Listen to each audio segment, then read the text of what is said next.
ये भूत आ गया रे, गलती से आ जाए एक आधा नालायक ढीठ होता है ये भूत। समझदार तो दूर रह जाते हैं, वो भाई क्यों दे तुड़वाई, वहां तो भगवान का दरबार है, पिटोगे। ये एक आधा मूर्ख आ जाए पिट आदत होएगा दी पट्टन की परमात्मा से, तो इनको सूक्ष्म मार पड़ती है भगवान की वाणी से, इसलिए चिल्ला रहे हैं काल के पीड़ित। और जो समझदार होते हैं वो दूर हो जाते, ना भाई वहाँ नहीं जाना, बेइज्जत नाश हो जाए इज्जत का। और परमात्मा देखो ये प्रेत क्यों बने, ये कौन थे प्रेत पितर जो भी बने हैं, ये आप ही हम जैसे इंसान थे। इनको ज्ञान मिला नहीं, इन मूर्खों के चक्कर में आगे नकली गुरु संतों के, अब इनका जीवन नाश हो गया। अब अच्छी जो आत्मा के व्यक्ति मरे हैं वो आज किसी को दुखी नहीं दे रहे, वो भूत प्रेत तो हैं ही। और जो ढीठ टाइप के मरते हैं वो जिंदा जी भी दुखी कराया करते, फिर भी उनका स्वभाव बकवास करने का ही है। तो यहाँ भगवान के दरबार में आकर उनको सीधे शब्दों में समझा दिया जाता है कि या तो क्योंकि वो भी आत्मा भगवान की है, कि या तो दूर रहना ना, फिर थारी खैर नहीं है। तो एक आधा ढीठ आ जाता है, उसकी फिर यहाँ समारा जा, भगवान अंदर से उनको कूटता है। तो ये चिल्ला रहे हैं मूर्खी में, अब रो रहे हैं, अपना सारा जीवन बर्बाद कर दिया। तो पुण्यात्मा इनका भी छुटकारा होगा।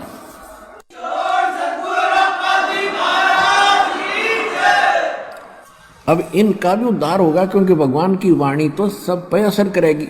उसके बच्चे सारे हैं, जीव जंतु, चिट्टी, हाथी, पशु पक्षी, भूत प्रेत, पितर देवता, ब्रह्मा विष्णु महेश, ये सारे उसी कबीर भगवान के बच्चे हैं। और उनका उद्देश्य सभी का उद्धार करना है।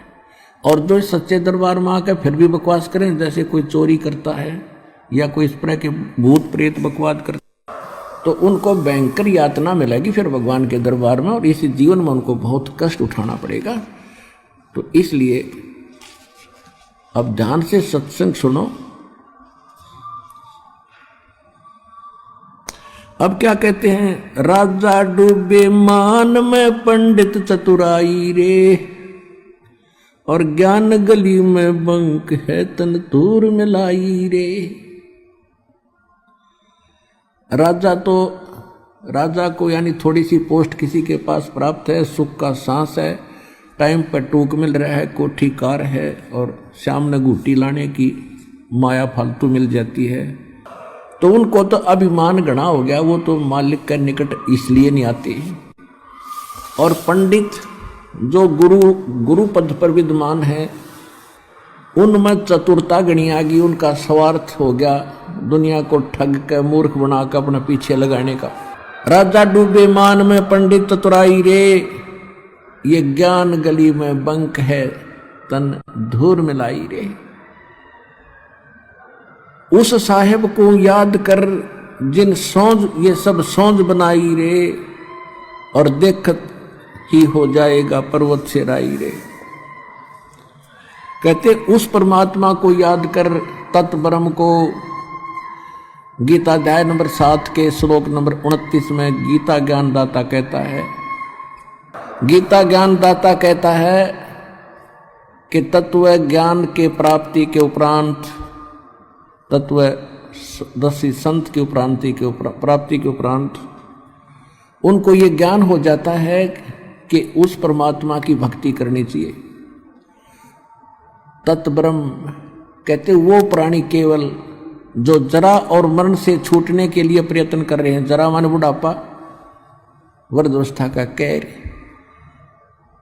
और मरण मृत्यु, जो जरा और मरण से छूटने के मोक्ष प्राप्ति के लिए जो साधना करते हैं, संसार की किसी वस्तु की इच्छा नहीं करते, अर्जुन वो तत्ब्रह्म से और सारे इन कर्मों से और सब अध्यात्म ज्ञान से कंप्लीटली परिचित हैं।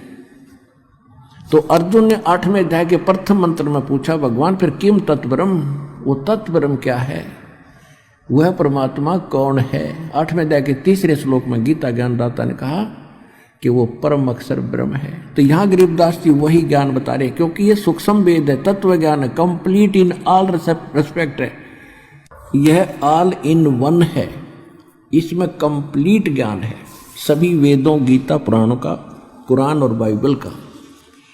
इसमें क्या कहते हैं परमात्मा, गरीबदास जी कह रहे हैं परमात्मा की वाणी को कैसे सुना रहे हैं। उस साहेब को याद कर जिन सौंज बनाई रे, जिन सब ब्रह्मांडों की रचना की, और देखत ही हो जात है ये पर्वत से राई रे। यानी कितना सुंदर शरीर तेरा, और मृत्यु के बाद इसको फूंक देंगे, ये राख बन जाएगी। ये कुछ भी सांग नहीं है, इसमें अभिमान मत कर। कंचन काया नाश होवे तन ठोक जड़ाई रे, मूर्ख बंधु बावरे क्या मुक्ति कराई रे। इसे सुंदर शरीर को फूंक कर चला गया हाथ जाड़ के। अरे मूर्ख तने क्या पाया इस जीवन से। चमरा जुल्हा तर गए और छिपा नाई रे, गणका चढ़ी विमान में सुरगापुर जाई रे। अब क्या बताते हैं कि पहले ये धारणा बनी हुई थी कि भक्ति तो भाई कहते साधु संत करें, जंगल में चले जा, या फिर ब्राह्मण लोगों का काम है। तो गरीबदास जी बता रहे हैं कि जिसको तुम चमार कहा करते रविदास जी, और जुल्हा दान कहा करते परमेश्वर कबीर जी, और नामदेव जी को आप कहा करते हो छिपी जाति में था, छिम्बी जाति में, कहते हुए भी पार हो गए। बोले आदमी तुम भी भक्ति कर लो, सारे पार हो जाओगे। चमरा जुल्हा तर गए वो छिपा नाई रे। नाई कौन? नंदा नाई थे, सैन भगत, वो भी भक्ति करके वो भी पार हुए। और गण का चढ़ी विमान में सुरगापुर जाई रे। एक वैसा थी, पहले कर्मानुसार वो गलती कर रही थी बेटी, जब उसको ज्ञान हुआ परमात्मा का, सत्संग सुना, तो त्याग दिए उस कर्म को और भक्ति करी डट के। कहते वो भी पार होगी। तो भाई कहते हैं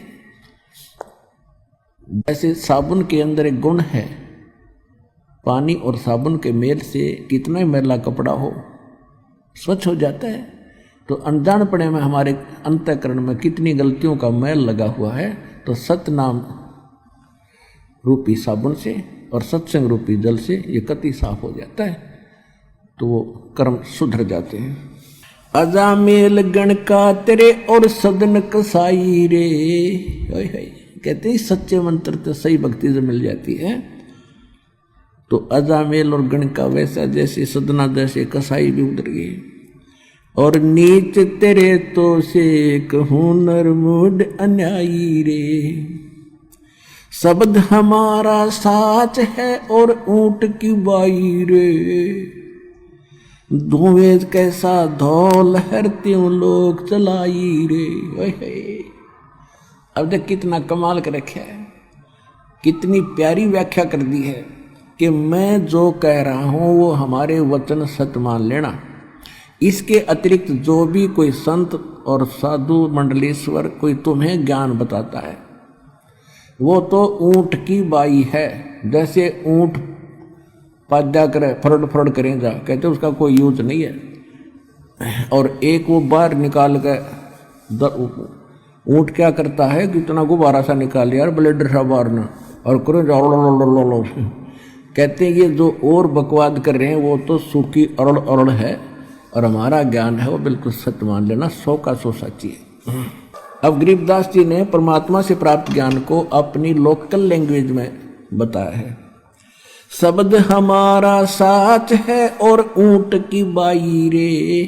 ये धूम में कैसा धौल हर त्यों लोग चलाई रे। कल बिस कुसमल सब कटे हो तन कंचन काई रे। गरीबदास निज नाम की नित पर भी नाई रे। कहते कल बिस कुसमल, कितने भयंकर पाप कर्म है, सबका नाश हो जाएगा। किससे? इस निज नाम की नित पर भी नहा, प्रतिदिन जाप कर। एक 12 वर्ष में कोई कुंभ का मेला आ गया और वहां धक्के खान नाड़ जाओ जोड़ में, उस पर भी से नाम मोक्ष नहीं होगा। गरीबदास निज नाम की नित पर भी नाई रे। भजन कर राम दुआई रे, भजन कर। और फिर क्या बताते हैं? लेखा देना रे धनी के लेखा देना रे।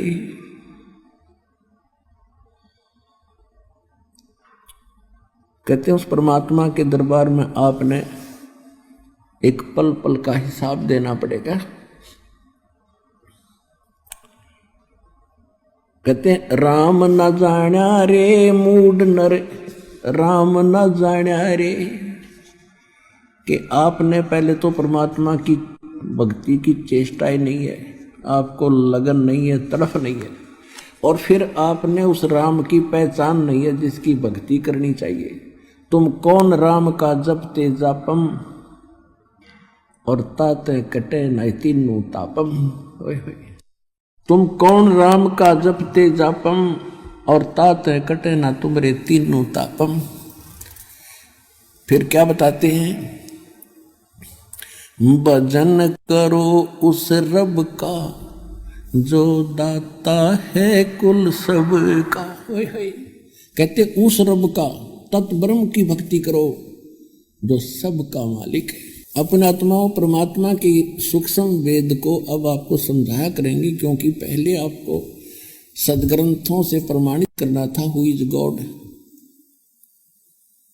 परमात्मा कौन है, और उसकी भक्ति के रियल मंत्र कौन से हैं वो सिद्ध कर रहे हैं साथ के साथ। और अब जब आपको इस सूक्ष्म तत्व ज्ञान समझाएंगे, अब पहले तो इन अपने जो सदग्रंथ अपने धर्मों के हम सभी जिस में थे उनसे समझा दिखाया कि परमात्मा कौन है और किस किस ने देखा है, और उन जिन्होंने परमात्मा मिले हैं उनको भगवान ने कौन से मंत्र दिए।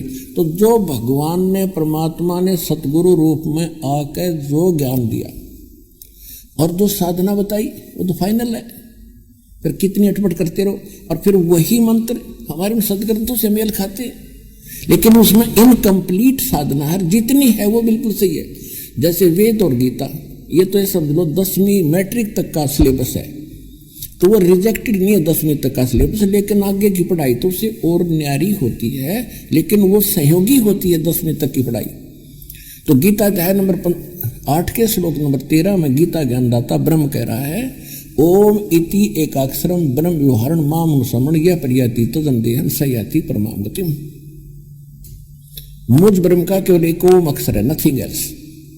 और अंतिम सांस तक, सांस यानी शरीर छूटने तक इसी का नाम जाप करता हुआ जो शरीर छोड़कर जाएगा तो मेरे वाली परम गति ओम से मिलने वाला जो मोक्ष है वो ब्रह्म लोक प्राप्ति होगी। 8वें अध्याय के 16वें श्लोक में ये प्रमाणित कर दिया है कि ब्रह्म लोक में गए हुए प्राणी भी फिर जन्म मृत्यु में, बिल्कुल ठीक है। तो ये मैट्रिक तक का सत्र है।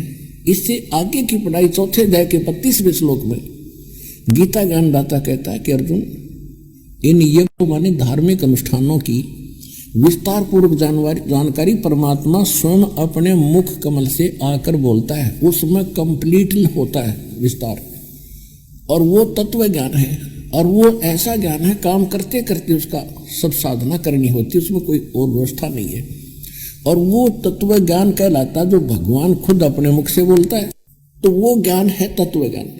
गीता अध्याय नंबर 4 के श्लोक नंबर 34 में कहा कि उस तत्व ज्ञान को तो तत्वदर्शी संतों के पास जाकर समझ, उनको दंडवत प्रणाम करने से, सरलता पूर्वक कपट छोड़कर प्रसन्न करने से वह तत्वदर्शी संत तुझे उस परमात्म तत्व का ज्ञान कराएंगे।